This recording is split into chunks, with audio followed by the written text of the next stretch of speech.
Hey Vogue, this is Gwyneth Paltrow, and I'm very curious to go through my life and looks with you.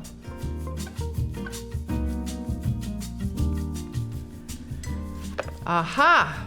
So this is the 1995 Met Ball. This was when the Met Ball was very young. It wasn't a big theatrical carpet, it was more pared down. This was my era of Calvin Klein. I was so thrilled because he always wanted to dress me and lent me beautiful things. And some of them he gave me, and some of them I still have to this very day. I mean, they say I was like a definitive 90s style lady, so, which at the time I just thought I was wearing, minimalist stuff with brown lip liner and a lot of powder.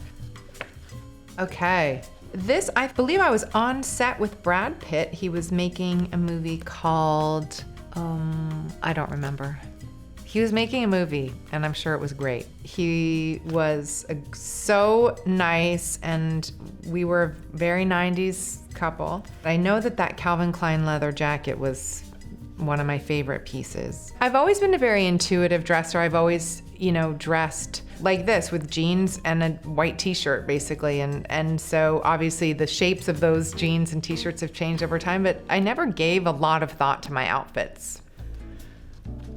Oh, this is a good one. This is one of my favorites. This is one of Tom Ford's original collections for Gucci. I was super, as everybody was at the time, obsessed with what he was doing for Gucci. He completely revolutionized the brand. Everybody was clamoring to get anything they could from the collection, and I was very lucky to borrow this beautiful red velvet tuxedo from him, especially back in the day when I was lent or gifted something. I treated the clothes with so much reverence, and I still have them all packed and stored properly in case Apple, my daughter, wants to wear any of them. She'll sometimes find old pictures of me on Instagram, and she'll, in a very droll way, like kind of making fun of me and kind of not, be like, "You're iconic, Mom."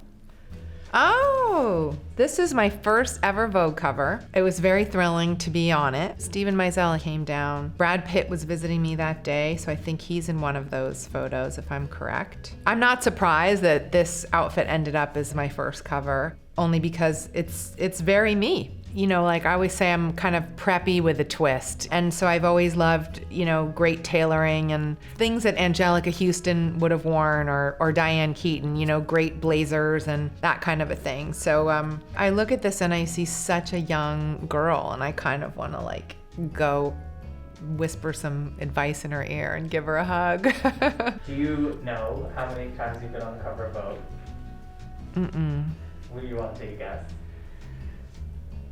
I think I've probably been on the cover oh my gosh, Ryan Murphy actually knows this, and he told me, and now I'm so dumb that I can't remember. Is it 6? Close, it's 7. 7. Wow, that's such a big deal. Thank you, Vogue.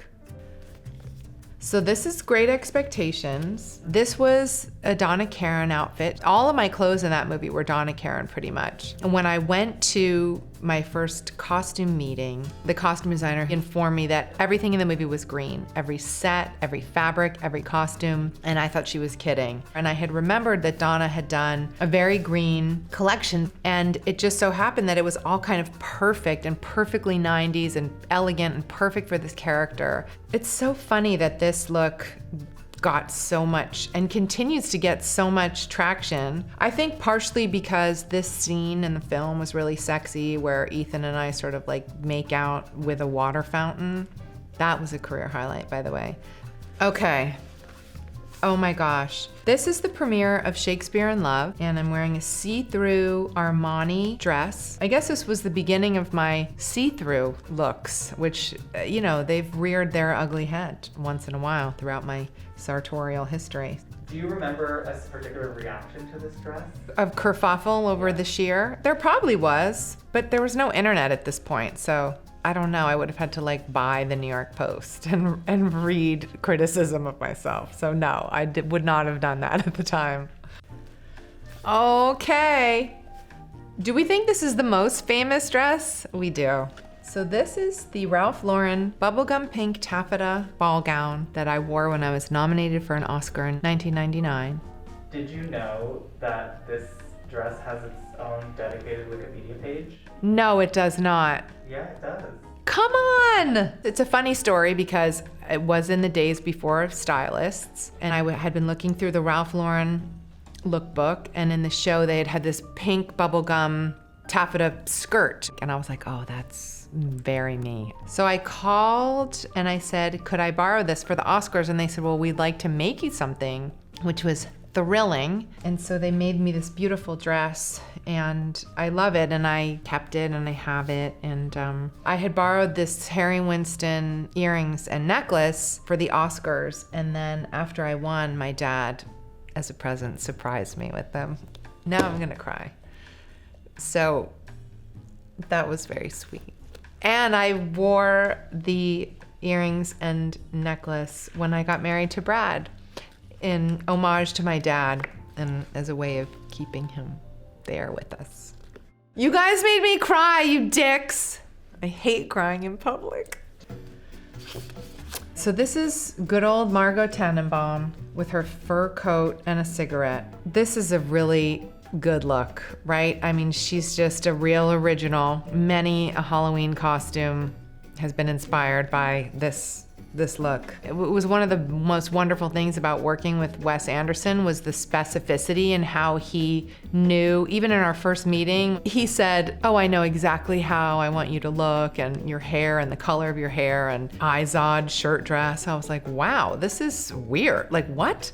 Like tons of eyeliner and penny loafers and a fur coat. And I was like, I'm just gonna go with this. I think the best thing about how Margot dresses is it's totally original and totally enigmatic, which is her. Like she's really hard to figure out, and that's what her clothes say.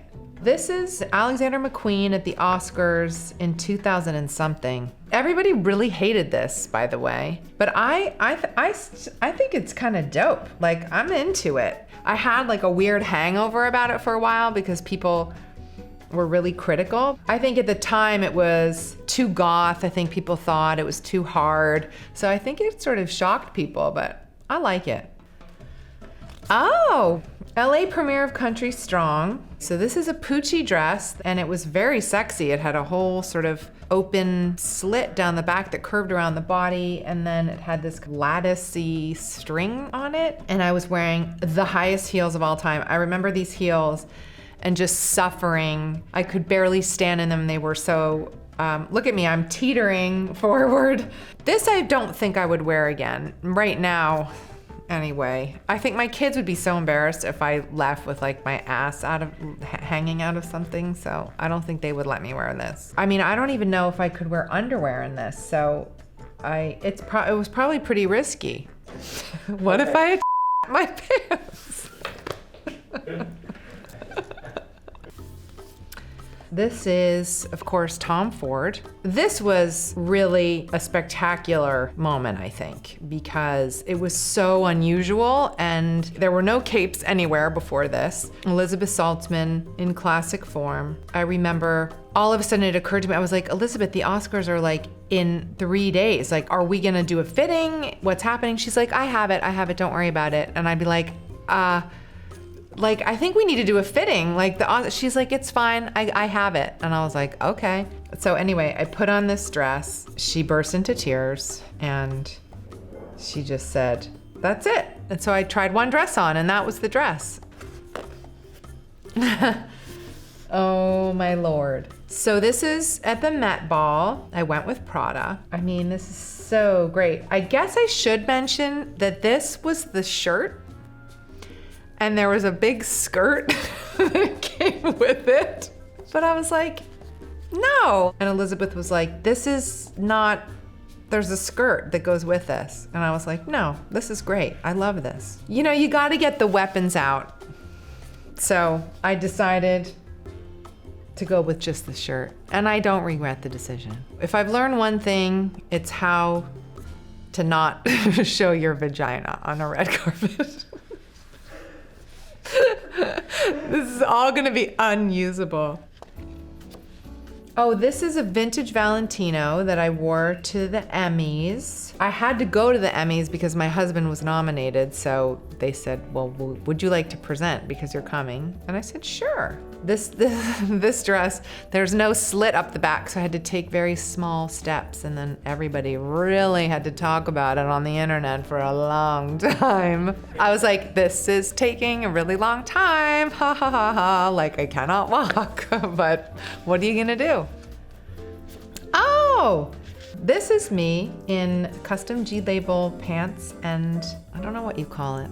Bustier. It was at the premiere of the Goop Lab, and I'm standing in front of this fantastic floral artwork. And I love this. You know, this is like what's so fun for me about being able to make clothes is you can really design for yourself. This was really kind of a special and fun look. For the most part, I've always gravitated towards clothes that are strong and feminine and kind of classic. And I'm not that flamboyant, so my clothes have never been that flamboyant. And I think I've really translated that sensibility to G-Label.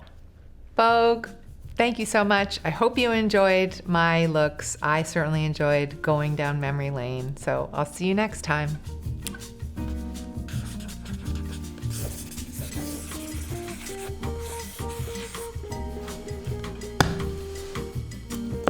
Perfect.